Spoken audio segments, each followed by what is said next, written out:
I mean, there was a protest yesterday in Oakland. There's been protests around the country.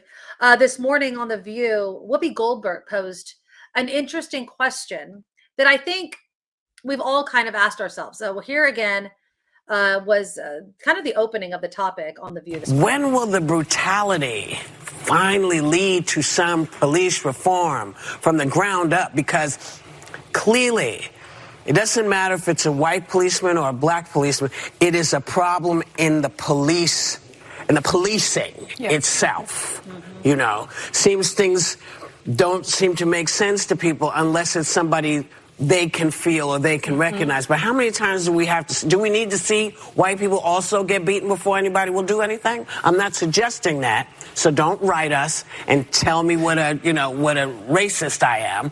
I'm just asking, is that what people have to see in order to wake up and realize this affects us all? Exactly. I would like to think not. But there's a disconnect, Kim, obviously in this country, right? With George Floyd, people were making excuses about the man, his criminal history, as if that justified that cop murdering him in front of a crowd of people. No. See, we make up these, in my opinion, we make up these stories to make ourselves feel okay with what I think we know deep down is an injustice and is a crime against somebody. And yet because somebody wears a badge, other emotions get tied into it, because we're talking about men and women who say and who take an oath to protect and serve and then don't. It evokes emotions and contradictions in how we should view said people. I have said this before. I have said this over and over, especially since George Floyd. I do believe there's more good cops than bad, but I think the silence within those good cops and in that group of people is what is ruining relations in this country. I wish that if there were protests on the streets over the beating of George Floyd or Tyre Nichols or so many other people, that officers would be in those protests as well, because they would want to end what is a growing stereotype or a possible truth about policing in this country. Where are these officers when these protests are happening? Where are they speaking out against the men and women that may have stood next to them, you know, while they became police officers, and saying, I'm not that kind of cop. And I'm going to call out the injustice and I'm going to call out the crime, because I did take an oath to protect and serve every single person. I am not judge, jury, and executioner. I am a person that wants to make people feel safe. And I just wish that I was seeing and hearing more from the police community instead of a pushback of, oh, well, this person did this and this person was behaving in this way. You are supposed to let our system work. You should learn better de-escalations. And it shouldn't have to be, oh, until a white person is beaten to a pulp that something is done about it. John Radley says, I didn't watch the video either. A lot of people have said that. And I wonder, do you think that not watching the video means that we don't have an accurate picture and our finger on the pulse of what's happening in our own country, even if we know that there's police brutality? Do you think people like you and I and everyone in the chat here has a duty to watch that video? A duty, no. And I'm not going to watch the video. The reason I'm not watching the video is just echoing what you said before. I know it's on the video. Yeah. Sadly, I've seen that video already. I have seen a man crumpled on the ground getting beaten. We saw it with Rodney King. We've seen it so many times. We've seen it throughout history, right? We have seen brutality of those in power against those that have no power in that situation. The difference, of course, in our generation is the cameras. And how many cameras are catching so many instances of this happening that all of a sudden it doesn't seem to be a one-off. It doesn't just happen to be the Rodney King beating. Oh, remember the Rodney King beating? It's like, do you remember last week's beating and 2 days ago's beating? That's what it's becoming. It's like school shootings or mass shootings, right? It's like, oh, which one? What date? What year? Right. Oh, the one what last month or the month before that? That's the sadness. That's the sickness that's happening in this country. Well, and I don't know what we do. That's what I wonder, is if by not watching the video, which I've also chosen to not do, by not watching the video, is it allowing ourselves not to have this escalating anger that leads to change, right? Because we know we say we know what's on the video. We do. Right. But there's something that happens when you see that beating, when you watch that person die needlessly and get beaten to a pulp needlessly. When you watch that injustice happen, there's an anger that happens, an escalation that happens. And so I wonder, by protecting our heart and our souls from seeing that horribleness, are we not participating in that kind of escalation of that leads to change that we need to? Does that Yeah. make sense? I hear what you're saying. Yeah. I don't feel that it's necessarily needed. And I will add this also. I think it can be exploited, right? I think that, and not to, knock our own profession, but news agencies, clicks, social media, it's one of those things where, are you sharing this video because you're trying to get through to someone who may not be on the same page as those of us who understand what's going on out there? Or are you doing it for the clicks and the likes and the, all of that sort of thing? And if Right. it's that, then that's just ugly and dirty and exploiting somebody's life, who didn't deserve to lose their life so young. And then, of course, there is the whole conversation regarding not just policing, but with race relations and power structures, and how policing was even set up in this country, and talking about the history of things as they are now and how they were before that led to how it is now. Bill Maher, who I'm not a fan of, who apparently, by the way, is going to be moved on to CNN because of the merger with Discovery or some crap. But anyways, there's going to be more Bill Maher around. He had Bryan Cranston, the actor, on his show. I'm going to play you just a little bit of a clip, and I'm not trying to equate necessarily police beatings, because again, these police officers, I believe all of them were Black. I know a sixth one has just been relieved of duty. I don't know the race of that person, but he was white. Okay, so but most of the officers that beat Tyre Nichols were Black. So obviously, it is policing, like Whoopi Goldberg was talking about. So the sixth officer relieved of duty either yesterday or today, most recently, was apparently, his lawyer says, he was not there at the time of the beating. So he didn't necessarily, this is what I understand, participate in the beating, but in the initial stop can be heard on the tape saying some pretty rotten things. Was that "I hope they stomp him" conversation? Was that Yeah. him? Oh, well, there you go. Again, the mentality of people in power, when you know you have the upper hand from the get-go. And again, what led us here? Can we ignore what has happened in our history that led us here? I say no. Bill Maher apparently thinks so. So here's just a little bit, and it's much longer, and I wanted to pull all of it, but it would have been way too long, and I can only handle Bill Maher's voice for so long. But he brings up the topic of CRT. Critical race theory can mean it's just one of these catch-all terms. If you mean we should honestly teach our past, of course. If you mean more what the 1619 book says, which is that it's just the essence of America and that we are irredeemable, that's just wrong. It's not.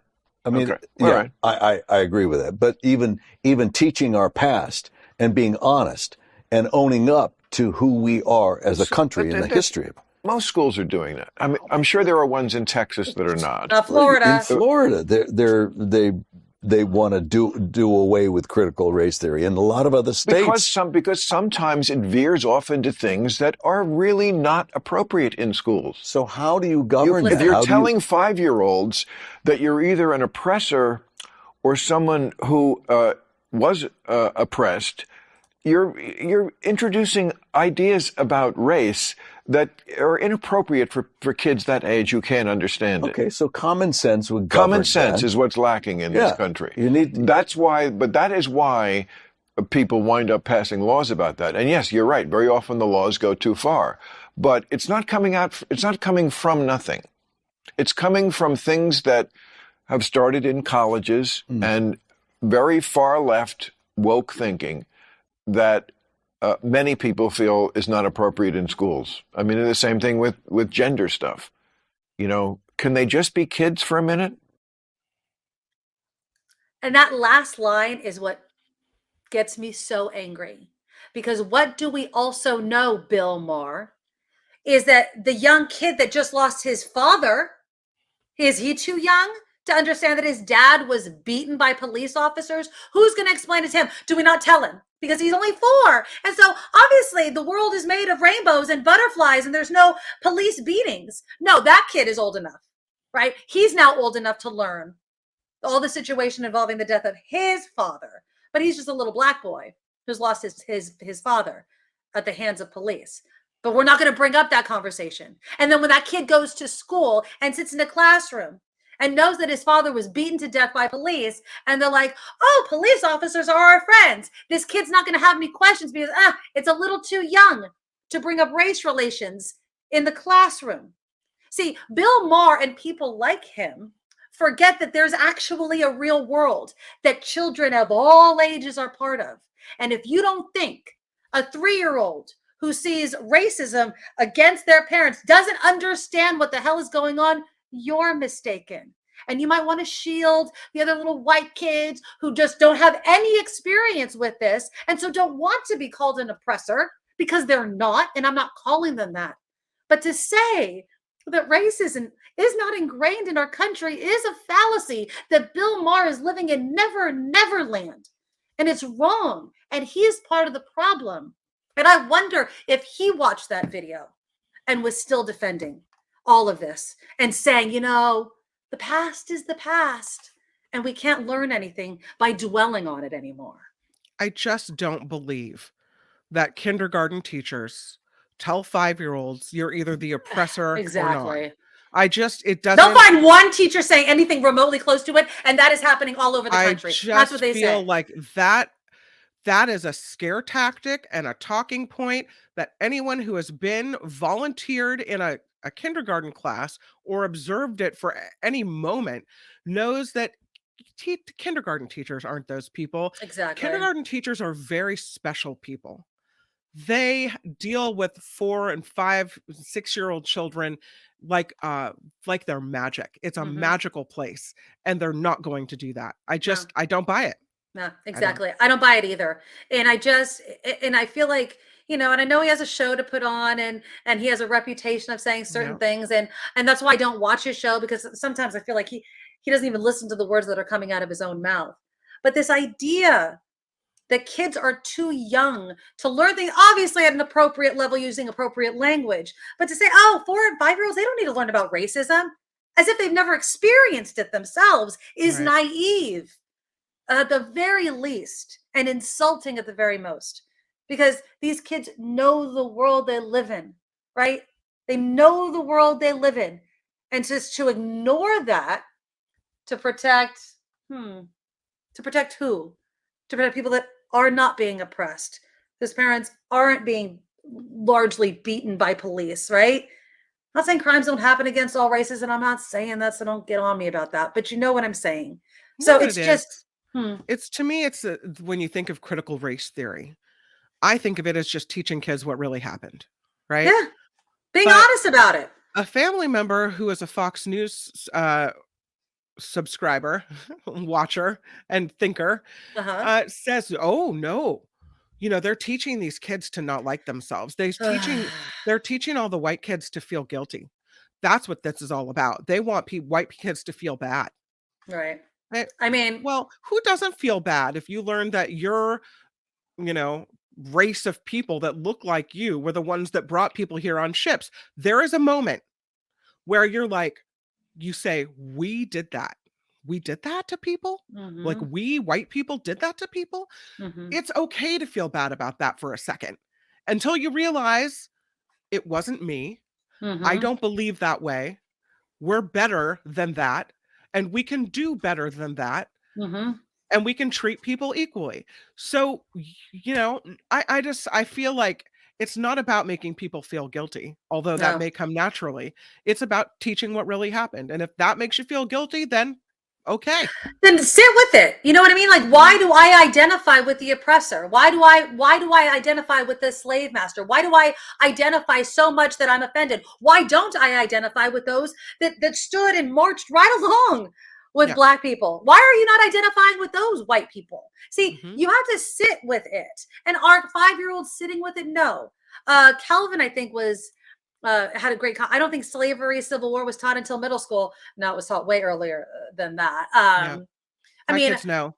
my kids know, and they were Mhm. taught definitely in elementary school, because that's when I was volunteering in my kids' classroom. We learned about Rosa Parks. We learned about the Underground Yeah. Railroad. I mean, all of these Martin sorts Luther of King things. Jr. Martin Day. Luther King Yeah. Jr. Yeah, I mean, these lessons start young, as they should. Yeah. Not looking at every white kid and being like, "You're an oppressor." Nobody's freaking doing that. And then somebody else was saying it's a Fox News right-wing talking point. You're absolutely correct. Yeah. But they have to do it to get people enraged. So these Fox News watchers will go to Thanksgiving dinner and start railing about, how they're now being oppressed and all Yeah. this sort of nonsense. And it doesn't help the situation. It doesn't help the conversation. And I do think that while I won't watch the Tyre Nichols video, um, I still feel like I am a huge voice for those that want to improve policing in this country. I think you need to lend your voice to that. And I call on anyone within the law enforcement community, to pick up a microphone, a megaphone, march. Because if it's not you, but you stay silent, it might as well be. It might as well be. Because you have a unique position being within a police department to call out your brothers and sisters who are not right, who are wrong. And that's where it has to start. It's not going to start with us on the outside of law enforcement. It has to start within.